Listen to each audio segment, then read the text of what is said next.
Okay. So any other project or initiative that you undertook here? No, so that's in the Miss Foundation. Okay, okay, that's perfect. So one thing I forgot to know about, since you come with such a diverse experience and you have done a lot in the field of technology. So when you stepped into Misk Foundation, so in terms of data management or in terms of analytics, what did you see that was actually lacking there, and what were your immediate challenges that you had to tackle to overcome So them there, and so there was nothing. So I joined Miss like 3 years ago. We were Mm-hmm, 7 employees, so I was the seventh hire. Right mm-hmm. now we are 163. So Great. I have to develop everything from scratch. I have to develop the team. I need to hire the team. I need to interview these guys. I need to sit with the HR. Actually, number one, to form the HR department in the first place. But when I joined, there was no Oh. HR manager. So, but then sit with them to help them craft the technical policies, HR policies, how to recruit internationally because we really want the A plus guys from all over the world, and what the data science flow would look like, what kind of hardware to get, what kind of software to get, where to get the resources, sizing, budget, OKRs. So I developed the OKRs for my department, and I've been doing this for the last 3 years. And all of the performance checks and all of the tools we would use, Slack, we would use Basecamp, we would use Monday or whatever tool. So I'm very big on tools and apps and everything else. So what are the productivity apps we will use? Employees training, whole 9 yards. There is like nothing that I do not know. I know the colors of the wire that runs under the carpet. So everything, yeah. Oh God. So what was actually there when you went in there? Nothing. We have the chairman who is the prince, and literally you cannot like ask him to Yeah. come into the office. Your head will be chopped off. It's not that you lose a job, It's Yeah. crazy. So yeah. So then we have the CEO of the Misk Foundation, who I've Hmm. never met in 3 years. He never showed up in the office once. Uh, so then, then we have the third guy, the minister who is the chief of general staff for the prince. He shows Okay. off, twice a year. That's it. And then we are like three more other people that who do all the work. When who started, yeah. Okay. And I was the only. I'm still the out of 163. I'm still the only non-Saudi guy there. Okay. Okay, that's great. So, growing the department from 7 people to 163, so that was your entire effort that you led to that Yes. growth. Yeah, especially the Okay, technical part. that's I would amazing. not say that I hired the accountants or the managers, but everything Hmm. technical, from lead managers to innovators and everybody else comes under my belt. Okay, that's amazing. And so,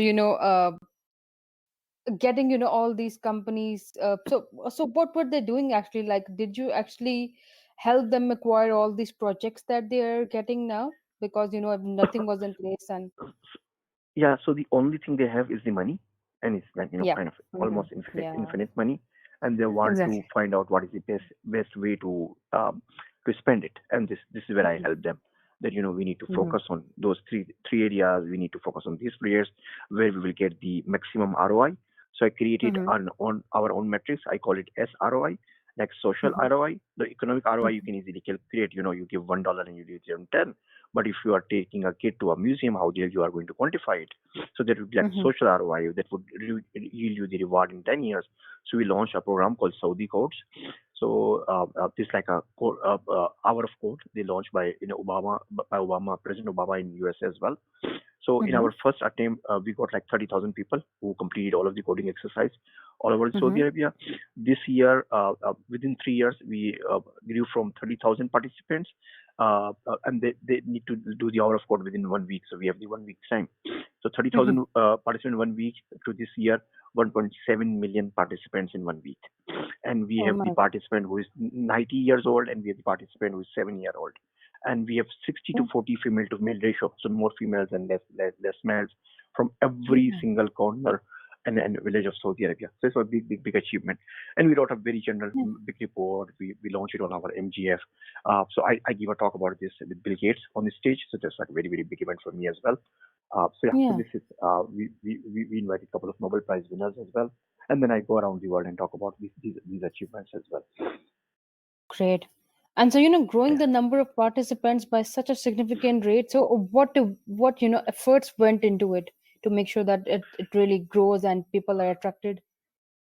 So I'm a very, very big enthusiast of data sciences. So I use data Mm-hmm. for everything. Like I wrote an article, Trick or Treat a Data Scientist. You can Google it. So based on Mm-hmm. the candies you gave away to me, I would predict the age of your wife, and I would be like 99% accurate. It's like crazy. I Oh, can join the data sets magically.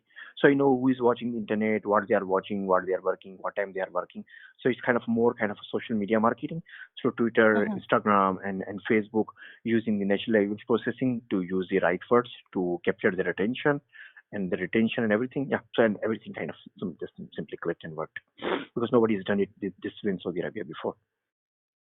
Okay, that's amazing. Yeah, That's great. yeah.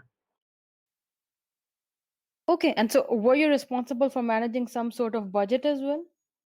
No, I would give a Okay. like a ballpark number that this is what I think that would cost. And generally, I'm kind of right on in that domain, plus minus Mm-hmm. a little bit here and Mm-hmm. there. But I wasn't involved with that, owning the budget and running it. I'm not into the more into the execution guy. Okay. Okay, makes sense. Okay, so anything else then from this Misc Foundation experience of yours that you think we haven't discussed so No, far? no, that's I wrote a couple of papers. I co-author a white paper for Intel for AI Mm-hmm. readiness for the organization. It was a very, very, very big white paper. It published by Intel, sent to every single client all over the world by Intel, and a Great. couple of research papers here and there. Yeah, couple of white papers, Okay, and that's it. amazing. Okay, great. Okay, so shall we move on to the next position then? Sure. Okay, and then you were the Chief Technology Officer at Corio Corporation. So yeah, so again, I Yes. would like to know that what was your role, and what were you doing there? What were your daily responsibilities? So Choreo was a startup incubated by Salesforce, and Salesforce is a big company in Silicon Valley. Yeah. And Mm-hmm. Choreo was based on NLP, natural language processing. So you can talk to your database as you're talking to me. So you don't have to run any queries or code or anything. For example, literally you Mm-hmm. can come and you talk with a voice engine to your software. How many customers we have who hasn't called in last 2 weeks, and it will give you a complete list. How many customers we have Oh. from Florida who are paying for insurance for more than $100 a month and who owns insurance by ex ABC company. Mm-hmm. So this is the agent we made. So their challenge was CEO got the funding, a couple of millions of dollars from a VC fund like Anderson Horowitz and Google Venture, and their CEO just left. So they have a very, very good Chinese CEO, and she got Mm-hmm. acquired, hired by Facebook. So she moved on when they received the funding. So the whole Mm-hmm. organization was in tatters because CEO left and CTO took like six of the key core developers with her to Facebook as well. And again, Mm-hmm. company doesn't matter how big it is, you cannot fight with Facebook. If you go into the legal, then you'll just Yeah. doing this for the rest of your life. So they were like freaking out. I said, oh, don't worry. And they already spent a very hefty amount in legal and trying out the finding the options they can do fighting with Facebook, and they lose money there as well. So they brought me in as a CTO. They said, okay, you need to create the team, you need to deliver the product, we need to have the beta, and we need to have a pilot customer within 6 months. So I said, sure. So number one, I helped them hire the team. So we got Mm-hmm. people hired from Pakistan, from India, from Sri Lanka, all over the kind of remote team because they were very, very short in budget. So there is no way Mm-hmm. they can hire a data scientist for 300,000 in Silicon Valley. I said, move out of Silicon Valley. They can do it remotely. Why you need to hire from Silicon Valley? You can hire from Romania, from Slovakia, from anywhere else in the world. And because of my Yeah. travel and the huge network, I was kind of quite instrumental to achieve that goal. Mm-hmm. And then the other thing I did for Choreo is to provide them the technical guidance. So they wanted to do that. The CEO was totally non-technical guy. So he says, okay, we want to do something in natural language processing in AI, and he has no idea what AI and natural language processing means. So I kind of scope it down, tear it down, narrow it down, that what we are supposed to do and what we should do versus what we should not do. I'm a very, very good Mm-hmm. at telling people what not to do because everybody wants to Uh-huh. do everything under the sun, and that's not Yeah. possible. That's exhaustive. So I help them create a technical strategic plan. We call it SRS, Software Requirement Mm-hmm. Specifications. Mm-hmm. What the product would look like and how many people would take. So I always believe in I cubed. That's my terminology. Mm-hmm. Number one is the individuals. So what sort of individuals? So number one is impact. What kind of impact you want to create in the world? Tent in the universe. And then second is individual. what sort of individual you would need to create that impact. And third one is institution, organization. What kind of organization you would need that would attract those individuals to come and work to create that impact. So I define all of these three I's for the organization, and it worked pretty well. We hired 27 people from Mm-hmm. Pakistan, Sri Lanka, and Slovakia, and we were able to develop the MVP within 3 months, and we had five customers and an additional $5 million in the next 6 months. Great. Okay, Yeah. perfect. And so, those five customers were already acquired by the time you left? The choreo? Yeah. No, no, no. So once we get the more funding from Google Ventures, because once they give the money, they have their own CTO and own CEO. So the Mm-hmm. funders suggested that we would install our own CTO or CEO, and we do not Mm-hmm. need your whole team because now we can take it from here. And I have like a mercury in me. I need a new challenge every day. If I'm doing the same boring thing again and again, I want to shoot Yeah. myself. So I said, okay, this is right for me. I worked with them for last like 18 months, and it's kind of very, very boring. I was more involved in administrative, what's happening in Pakistan office, in Romania office, in Bangladesh office, versus doing anything technical or learning anything actually. So I was teaching every day or to all of the developers what they need to do, and I wasn't getting anything in return. So I thought that would be Mm-hmm. a good chance. They were giving me a big bonus. I said they will give the big bonus. I will go. I still retain 20% of the shares of the company. So if the company got acquired by somebody, 20% is a huge number that I already have. Yeah. So Yeah. I said, that would be nice. And then I got a very, very, very lucrative offer from Saudi. There is no taxes in Saudi Arabia. They were paying me like Mm-hmm. literally four times more than I was getting in Silicon Valley. And Saudi Great. Arabia being a Muslim, we always wanted to live close to Haram. So I said, okay, that's Yeah, exactly. nice way to divert out. Yeah. Exactly. Okay. Okay, that's perfect. And so, in terms of developing that technology, so, how was the company going to leverage that technology? So they are in partnership with Salesforce because Salesforce is one of Mm-hmm. the main tool for clients Yeah. management, for customers management. So they are Mm-hmm. going to integrate their AI part. So it's called it, we call it Siri for Salesforce. So you can just simply talk to the software. So they've Okay. already developed with them. They are already working with 100 plus clients right now using this technology. So it's going pretty good. Okay, great. Just so when you were there, there was just the MVP and the product was rolled out, and you mentioned that you had five customers back then. No, when I joined in, there was no MVP and there was no product. CTO who was working Okay. on the product just left to join Facebook, and she went with all of the technical team.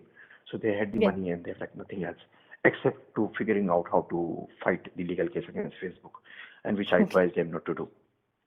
Okay. Okay. Yeah. So I was asking about the time why you left. So by that time, like how many customers were the Yes. company had already So yeah, acquired? yeah, yeah, yeah. Yeah, by the time I left, we have the MVP, Mm-hmm. and we have 15 customers on board, 1 5. Mm-hmm. Yeah. Okay. That's great. That's perfect. We have 27% strong technical team from like zero. I was the first hire, and we have a couple of millions Okay. of dollars in funding in our bank account. Okay. Okay. Great.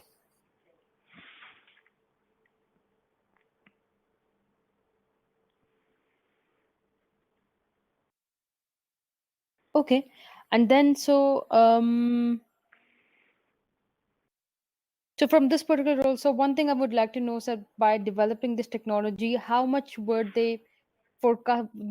Did you, there was there any forecast in place to know that how much this technology would make in a year? Once it's rolled Nothing, out. nothing, no, nothing. We were Okay. making on a very, very new niche technology. We were doing Yeah. something that nobody has done it before. So Hmm. anything that we come up with some analysis and everything, but everything was way off the chart because this anybody's guess. Yeah. Okay. Okay. Makes sense. And so, do you have any stats in place to know that how much is it making right now in terms of that particular technology? No, I'm out of the company, and kind of is Yeah. confidential Mm. data, so I don't have the right numbers. Yeah. Okay. Okay. It's confidential. Okay. Perfect.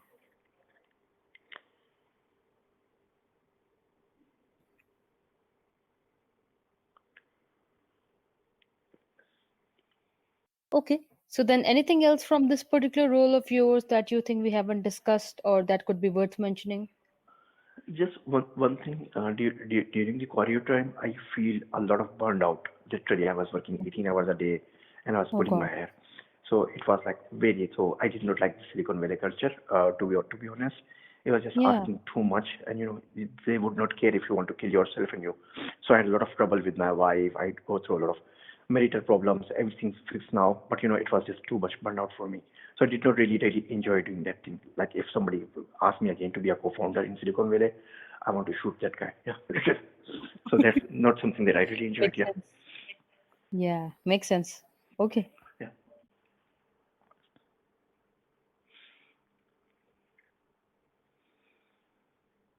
Okay, so you mentioned that you supervise product development and Scrum and Lean development life cycle. Yes. So yeah, so in terms of Scrum, like you must have been the one who introduced Scrum there, and then Lean development. How was that helpful? So, because we did not have any people, and the organization cannot wait to have all of the 27 guys on board and then start working Yeah. on the product. So Hmm. there was the initial plan, which I suggest the counter plan. I said, let's get one guy and we start doing something, because once customer comes in, at least we have a working website and should be able to show something. If he says, I want that feature or this feature or this color change, we can always upgrade. So as soon as Hmm. we have like one, two guys, we start building the product, and every time we have beta versions, one, two, three, four. We went to like 89 different iterations of the software before we can get Hmm. the actual live customers. But the best Hmm. part is we were very, very lean, and as soon as we grow, we add different functionalities, and everything is guided by the customer, because they said, okay, I want this, I want this, I want this. So once we have everything ready that they wanted, they couldn't say, okay, I do not want it anymore, because they know that they've Hmm. been involved in development from day one, and we've been working with them for 1 year without charging them a penny, and now we have everything they have ever wished for. So they have no choice except to buy the product. And since it's driven by the customers, and customer like Salesforce, who is the industry leader, whenever Yeah. we go next, they were like, they were flabbergasted. They were like, awesome. They said, oh wow, how do you know that? How did you know that?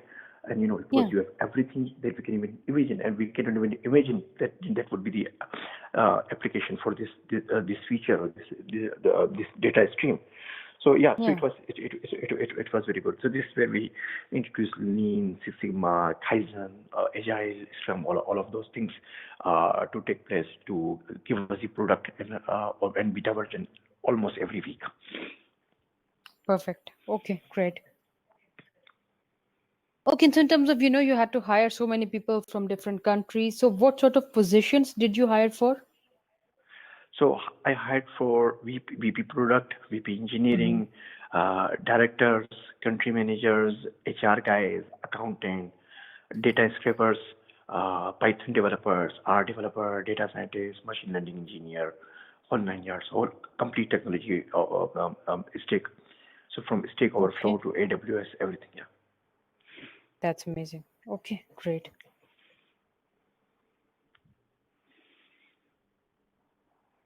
Okay. So shall we move on to the next experience then? Yes. Okay. And then you were the CTO at Predictify Me. And Yeah. so yeah, so I got a chance to go over the videos that, the links that were there for the projects that you undertook there, and those were really amazing from your interview at CNN. So Yes. yeah, so what was that position all about? And yeah. So that's the one job that I have done in my life that I'm really, really proud of. It's not Yeah. Max Foundation, it's not Quadio, it's the Protect Me. So I moved Yeah. from Pakistan. They offered me O1 visa, which is extraordinary visa. I become the Mm-hmm. CTO. So again, I was the first hire. There was even not a CEO, nothing.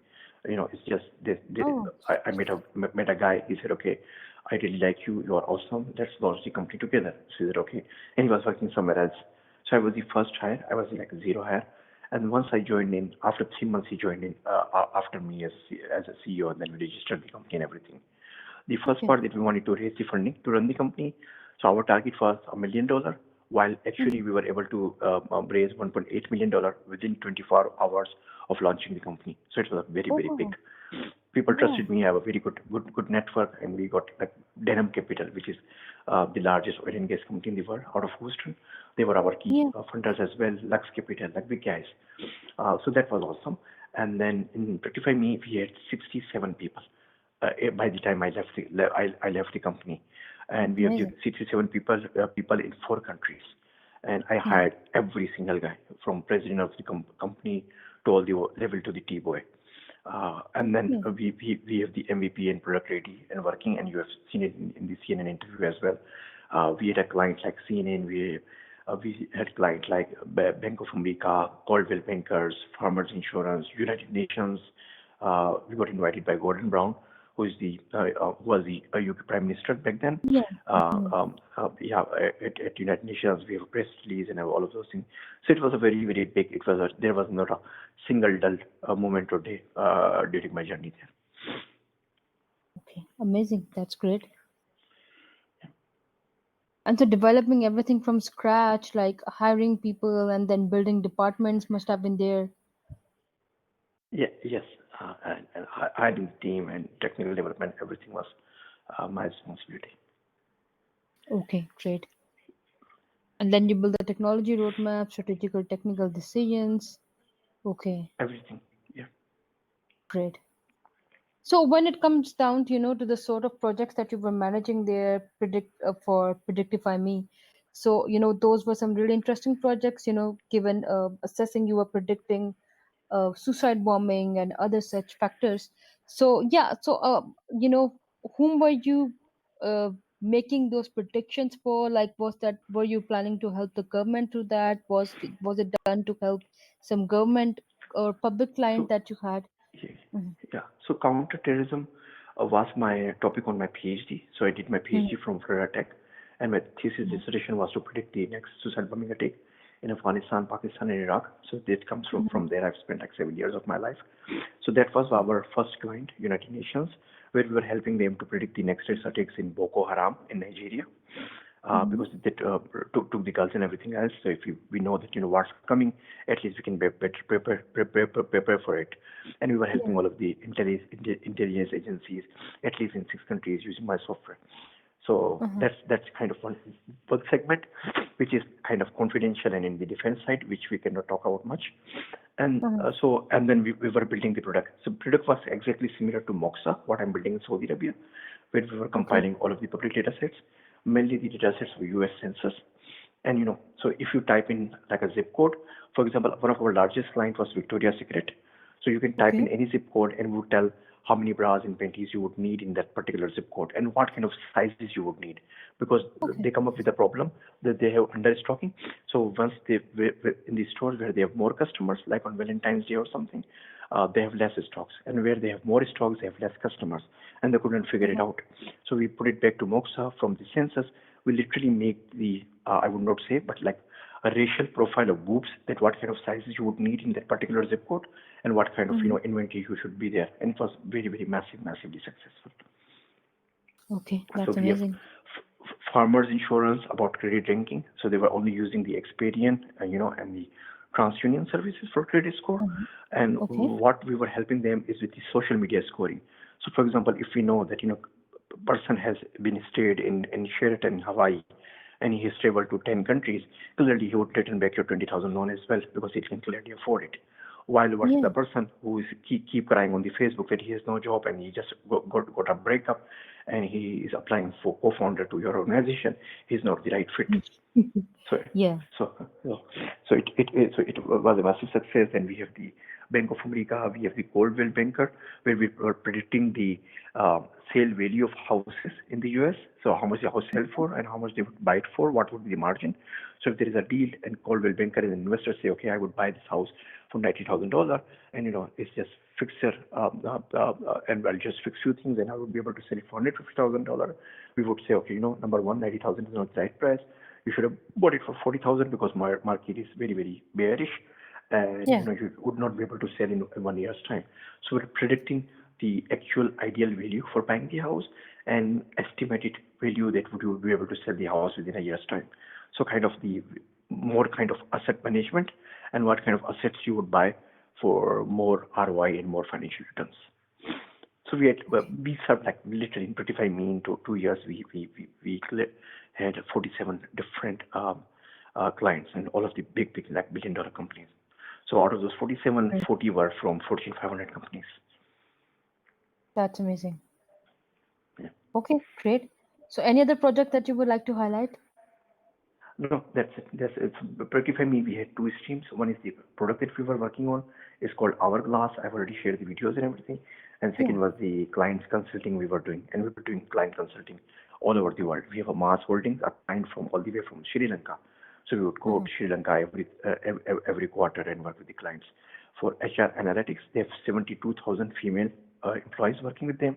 Retention was the Oh, biggest issue, and we help them, to retain more people and do all of the HR analytics and demographic analytics for them. okay. So how did you help them with retention? So they have like 72,000 employees, but the retention was very, very bad. Like 30% of their employees would leave within 6 months, and they couldn't Oh, figure out why. So went there, we did the complete cultural audit. For example, they have 8 hours shift, and they would allow you only two washroom breaks for 5 minutes. So actually, I oh wrote a wow. paper on that one. It's called Kama Sutra Guilt because all of these women were making bras and panties for brands like Nike and Victoria's Secret, and they would not be Mhm. able to wear this for the rest of their life because they cannot earn. They pay them 30 cents an hour as a wage, and they Oh do not God. even allow the lunch break. The problem is if a woman would come from 9 to 5, they need to come to Colombo.